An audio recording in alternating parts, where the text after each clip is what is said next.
దేవుడి స్తోత్రం. మీ అందరికీ దేవుడి మాటలు ఇందాం కొద్దిసేపు శ్రద్ధగా అంది. దేవుడు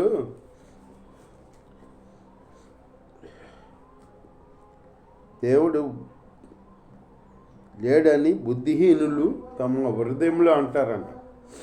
దేవుడు లేడని తన హృదయంలో బుద్ధిహీనులు అంటారంట, అనుకుందరంట. హృదయంలో అనుకొందురు వారు చెడిపోయిన వారంట. అసహ్య కార్యములు చేయుదురు. అసహ్య కార్యములు చేస్తారంట. చెడిపోయిన వారంట. వాళ్ళు అసహ్య కార్యములు చేస్తాడంట. దేవుడు లేడని అనుకుంటారు. దేవుని స్తోత్రం. హల్లెలూయా. మేలు చేయవాడు ఒక్కడూ లేడు. మేలు చేయవాడు ఒక్కడూ లేడంట. మేలు చేయవాడు ఒక్కడూ లేకుండా వివేకం కలిగి దేవుని వెతకువారు కలరేమో అని యెహోవా ఆకాశము నుండి చూసి నరులను పరీక్షించాడంట. ఆకాశం నుంచి చూసి వివేకం కలిగి దేవుణ్ణి ఎదగవారు కలరేమో అని ఆకాశం నుంచి నరులను పరిశీలించాడంట. దేవుడు ఒక్కడో లేడు. దేవుడి స్తోత్రం. దేవుడు లేడు అన్నవాడు ఎవడో బుద్ధిహీనుడు. రెండోది ఈ ధనాపేక్ష కలిగినోడు. నాకు ధనం ఉంది, నాకు అన్నీ ఉన్నాయి, నాకు దేవుడితో పనేంటి అంటాడంట. ఒకటిలాగే పెద్ద వాళ్ళ అమ్మాయి ఇంటికి పిలిచి దైవజంటలను ప్రార్థన చేపించిందంట. చేపిస్తుంటే వాళ్ళ అమ్మకి ఎదురు చెప్పలేక చేయించుకున్నాడంట. ఆ రెండోసారి వాళ్ళ అమ్మకి తెలవకుండా పాస్టర్ గారిని కలిసి, మా ఇంటికి వస్తారు ఎందుకు పాస్టర్ గారు, మాకు ప్రార్థన ఎందుకు, మాకు అన్నీ ఉన్నాయి, మాకు ఆస్తులు ఉన్నాయి, అన్ని అంతస్తులు ఉన్నాయి, తింటా అన్నీ ఉన్నాయి, మాకు దేవుడు ఎందుకు, మా ఇంటికి రామాకుండా ప్రార్థన చేతకి అన్నాడంట. నాకు అన్నీ ఉన్నాయి, నా కొడుకు ఎక్కడో జాబ్ చేస్తున్నాడు, ఎక్కడో చేస్తున్నాడంట, మాకు అన్నీ ఉన్నాయి, మాకు దేవుడు ఎందుకు, మాకు వద్దు, మా ఇంటికి రామాకుండా మీరు ప్రార్థన చేస్తే అన్నాడంట. అనేటప్పటికి పాస్టర్ గారు వెళ్తూ మానేశాడంట. మానేసేటప్పటికి అక్కడెక్కడో ఓడినాడు కొడుకు అన్నాడు కదా, అమెరికాలో ఎక్కడో అతని దగ్గర నుంచి టెలిగ్రామ్ వచ్చిందంట. టెలిగ్రామ్ వస్తే అతను అన్నాడంట, నేను రేపు వస్తున్నాను అని చెప్పి టెలిగ్రామ్ ఇచ్చాడంట. ఇస్తే సెక్యూరిటీ గార్డ్ వీళ్ళు అందరూ ఉంటారు కదా, వాళ్ళు తీసుకొచ్చేవాళ్ళు, మళ్ళీ చాలా ఉన్నవాళ్ళు కదా, ఆ కుర్రాన్ని తీసుకొస్తాకి విమానాశ్రయానికి పంపించారు. అందరిని బందోబస్తుని పంపిస్తే అందరూ వచ్చారు కానీ ఆ కుర్రోడు రాలా. అందరూ దిగారు బయటకు, ఆ కుర్రోడు దిగలా. ఏంటని ఆలోచిస్తే అందులో చూస్తే అందులో ఉన్నాడు, సీట్లో ఉన్నాడు కానీ ప్రాణం లేదు, ప్రాణం పోయింది. ఎందుకని పోయింది? ఆ విమానం ఎట్టా ల్యాండ్ అవుద్ది కదా, ల్యాండ్ అయ్యేటప్పటికి ఏదో కొద్దిగా ల్యాండ్ అయ్యేటప్పుడు ఏదో కొద్దిగా కుదిరి ఇతను అనుకున్నాడంట, కూర్చున్నది ఏదో ఒక ల్యాండ్ అయ్యేటప్పుడు కుదిపడికి జరిచాడంట. జరిచి గుండాకు చచ్చిపోయాడంట. ఎక్కడ చచ్చిపోయాడు? ఇప్పుడు వీళ్ళందరూ వస్తే ఇట్లా చచ్చిపోయాడని తండ్రి కబురు చేస్తే తండ్రి వచ్చి ఏమంటాడంట, ఇంత ఆస్తి సంపాదించాను, ఇదంతా ఎవరు తింటారు ఇప్పుడు, ఎవరికే అని అంటాడంట. పాస్టర్ గారు అన్నప్పుడు తెలవలేదన్నమాట. పాస్టర్ గారు ఏమన్నాడు, మాకెందుకు పాస్టర్ గారు మా ఇంటికి వస్తారో ప్రార్థన చేస్తారు ఎందుకు, మా అమ్మకి ఏదో తెలియక అడుగుతుందిలే, రమ్మను మీరు, మాకు ఆస్తి ఉందా అన్నీ ఉండి, అంతస్తులు ఉన్నాయి, మేము ఏం చేయబట్టి అది చేసేవాళ్ళు ఉన్నారు. మా కుర్రోడు అమెరికాలో ఉన్నాడు, లండన్లో ఎక్కడో ఉన్నాయంట అని చెప్పాడు. ఈ నెలకొని మానేశాడు. మరి దేవుడు ఆ మాట చెప్పేటప్పటికి మరి దేవుడు చూడ్డా, ఈ మాట మనిషితోనే చెప్పు నువ్వు, దైవశాఖలు అనేటప్పుడు ఆ దేవుడు ఆలకించాడనమాట. ఆలకించి ఆ కుమారునిలే లేకుండా చేశాడు. అప్పుడు ఇదంతా ఎవరు తింటారో ఎవరు పాపల బుద్ధి అని ఆయన ఏడుతున్నాడంట. అది ముందు తెలవద్దా, ముందు నాకు దేవుడు ఎందుకు, దేవుడు వద్దంటారు.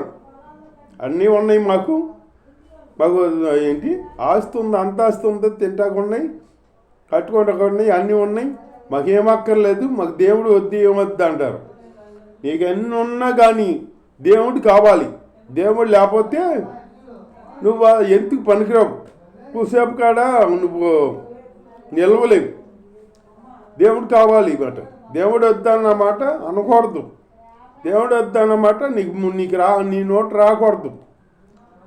దేవుడు నాకు దేవుడు ఎందుకు, నాకు అన్నీ ఉన్నాయి, నాకు దేవుడు ఎందుకు పాస్టర్ గారు అంటే, దేవుడు లేకపోతే నువ్వు ఉన్నావు అసలు నిలవలేవు, అది అనుభవిస్తకుండలేవు. బైబిల్లో కూడా ఒక ఆయన ఉన్నాడంటలే, అన్నీ సంపాదించుకున్నాడంట, పంటలు అన్నీ బాగా పడినాయి అంట. బాగా పడితే ఈ కొట్లన్నీ తీసేసి మంచి పెద్ద కొట్లు కట్టించి ఆ కొట్లో అన్ని ధాన్యం నిలవేసి అన్నీ చేసి అప్పుడు ఇట్లా వాకొట్లో మంచం వేసుకుని పడుకుని అనుకున్నాడంట.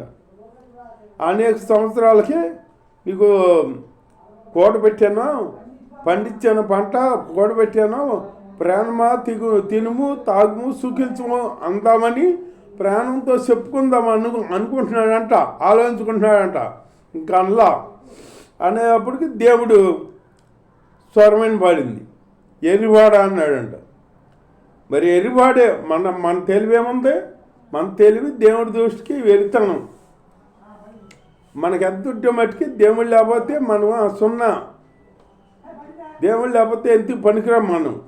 దేవుడు ఒక క్షణం మనల్ని ఇడిచాడనుకో మనం ఎందుకు పనికిరాం. అప్పుడు దాకా బతుకున్నామని జీవం ఉందనుకో, ఉండేదాకా ఎవరో పలాని పేరేటి పిలుస్తారు. ఈ జీవం పోయిందనుకో ఏమంటారో, శవాన్ని తీసేయండి అంటారు. అంతేనా? నువ్వు శవమే కానీ ఆ జీవం ఉంటేనే నీకు విలువ. ఆ జీవం పెట్టాడు దేవుడు నీకు. నీలో జీవం పెట్టి జీవాత్మది జీవింపజేస్తే ఆ జీవాన్ని ఇచ్చిన దేవుణ్ణే నువ్వు ఎదిరిస్తే ఆ దేవుడు శాతకానివాడా? ఆ దేవుణ్ణే నువ్వు ఎదిరించేవాడు అవుతావా? దేవుడు నిన్ను చేసి జీవాత్మది జీవింపజేసి నువ్వు సంతానాన్ని పెంచుకో, లోకాన్ని నింపుకో, నన్ను సూచించు అని ఆజ్ఞిస్తే మనం ఆజ్ఞని సరిపేసుకుని నాకు అవి ఉన్నాయి, నాకు ఇవి ఉన్నాయి, నాకు దేవుడు వద్దు ఏమొద్దు ఇట్లాంటి మాటలు ఏం మాటలు అయ్యి నాశనానికి ముందంట గర్భం నడుస్తుందంట. అట్లాగే నాశనం తెచ్చుకునే మాటలు అయ్యి.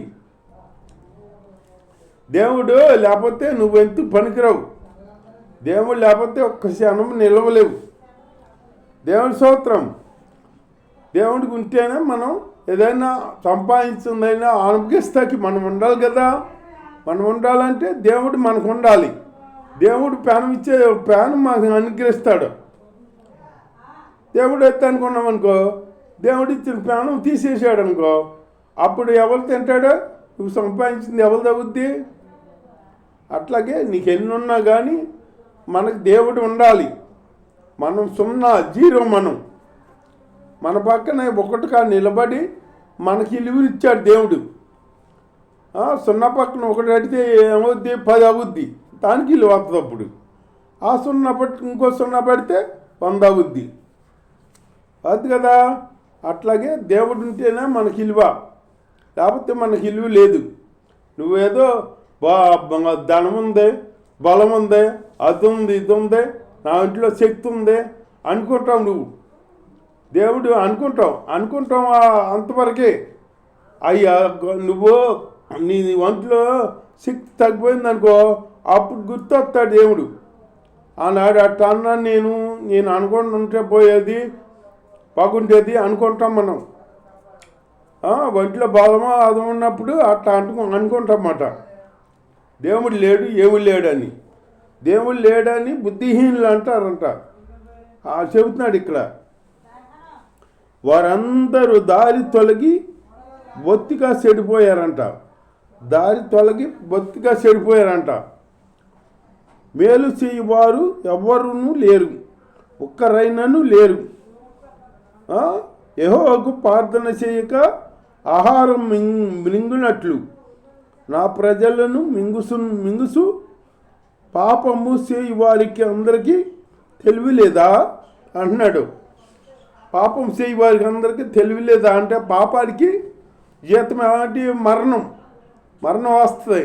మరణం వస్తుందని వాళ్ళకి తెలివి లేదా? ఉంది. కాకపోతే ఏంటి? అదం నాకుందని అహంకారం అన్నమాట. దేవుని స్తోత్రం. పాపం చేయి వారు బహుగా భయపడుతున్నంట. మళ్ళీ భయపడతానంట. మళ్ళీ పాపం చేస్తే మళ్ళీ పాపానికి మనం పాపం చేసామనుకో, ఇప్పుడు ఆడు తినంగా నెమ్మదిగా ఉండలేడే, దొంగతనం చేస్తాడు. ఇప్పుడు ఎవరైనా ఆ దొంగతనం చేసిన వాడు నెమ్మదిగా ఉంటాడా? ఉండలేడు. ఎవడు చూశాడో, ఎవడన్నా చూశాడేమో అని అనుకుంటాడు. ఎవడొచ్చి పట్టుకుంటాడో, లేకపోతే ఎవరికి దొరికిపోతామో అనుకుంటాడు కదా. ఆడికి నెమ్మది ఉండదు, కంగారు, భయం ఉంటుంది ఎవరైనా చేసిన వాడికి. అలాగే ఒకసారి ఒక అతను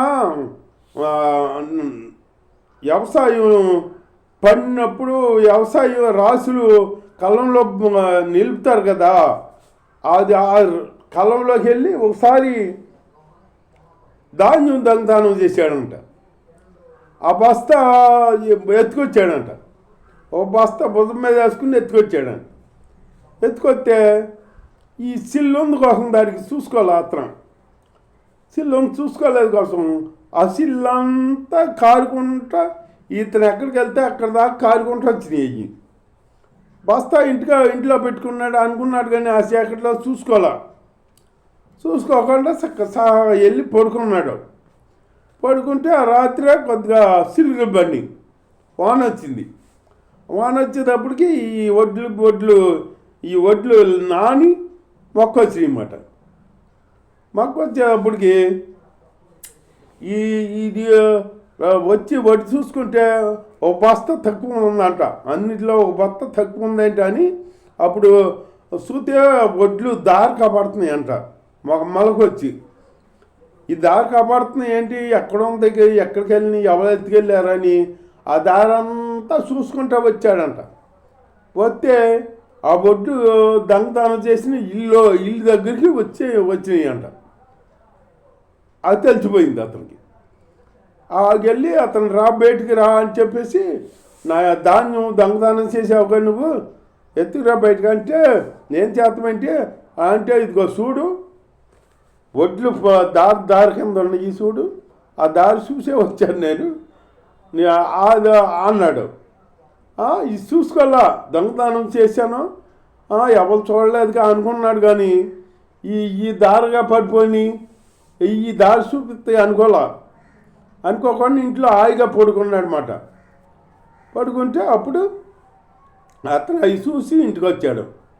అట్లా దొంగను పట్టుకున్నాడు. అప్పుడు అట్లా ఎప్పుడైనా దొంగతనం చేసినోడు తినంగా నెమ్మదిగా ఉండలేడు అని ఎవడో ఎప్పుడు పట్టుకుంటాడో అని అది భయం ఉంటుందంట. అట్లాగే బాధపడి వారి ఆలోచన మీరు ఆశ్రయం అంటే ఆయనను యెహోవా వారికి ఆశ్రయమని ఉన్నాడంట. ఆశ్రయమని ఉంటాడు. మనకు ఇప్పుడు ముందు బాధ రావచ్చు, తర్వాత మనకి నెమ్మది కలుగుద్ది అన్నమాట. యెహోవా మనకు ఆశ్రయం. ఆశ్రయంగా ఉండి మనల్ని కాపాడుతాడు దేవుడు. అట్లాగే దేవుణ్ణి మనం అనుసరించుకుని జీవించుకోవాలి. దేవుడు వద్దు అదొద్దు అని భక్తిహీనులు అంటారంట. మనం అనకూడదు ఆ మాట. అనకుండా దేవుణ్ణి ఆరాధించుకుంటూ గణపరుచుకుంటూ జీవిద్దాం. దేవుడు ఈ వాక్యం దీవించగా.